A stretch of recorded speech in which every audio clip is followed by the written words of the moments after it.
Party के सिपाही को धमका रहे थे कुछ लोग। और समाजवादी पार्टी का सिपाही बोला, ये भैया हम अखिलेश यादव के सिपाही हैं, हमको डराने धमकाने की कोशिश मत करना और फर्जी मुकदमे की बात मत करना। हम तो सोल्जर और समाजवादी पार्टी के हैं। और क्या कहता है वो, क्या?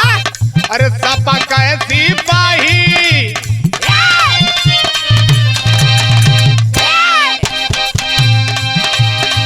समाजवादी सिपाही नहीं कोई से डराला हो, डर के करा के सपा को सिपाही नहीं कोई से डराला हो, डर के करा के ओहो डर के करा के जीती है ललका टोपी वाला हो, डर के करा के जीती है ललका टोपी वाला हो, डर के करा के जीती है ललका टोपी वाला, डर के करा के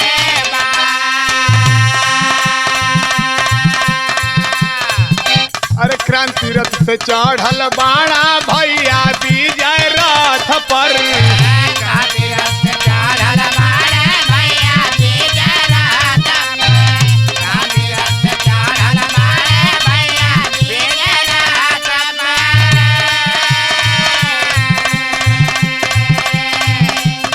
कदम ना हटावे ना चले ना जौने पथ पर, कदम ना हटावे ना चले ना जौने पथ, कदम ना हटावे ना चले जौने पथ।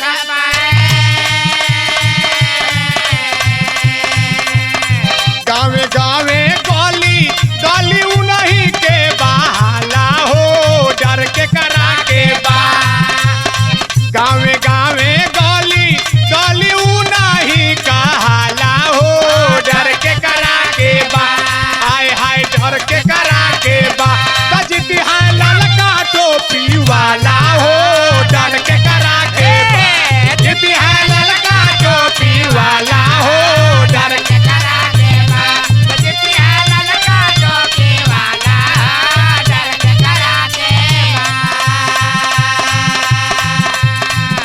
भैया क्या क्या करते हैं। हाँ कन्या धनवा रोले पाटा पबाटावा वेला, कन्या धनवाया रोले पटावा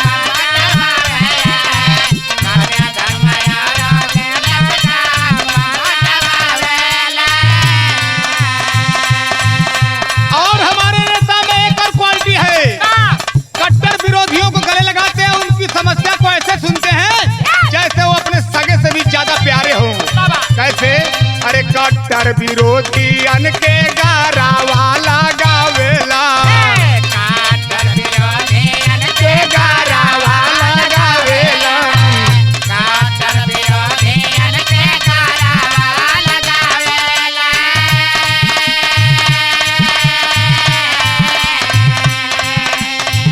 योजना का पैसा सबके घरे घरे जाला हो, डर के करा के हाय हाय डर के करा के जीती है ललका टोपी वाला हो, डर के करा के जीती है ललका टोपी वाला हो, डर के करा के जीती है ललका टोपी वाला, डर के करा के फौजी मन मौजी गाना गई है राफतार से, फौजी मन मौजी गाना गया रफ्तार में, फौजी मन मौजी गाना गया रफ्तार में।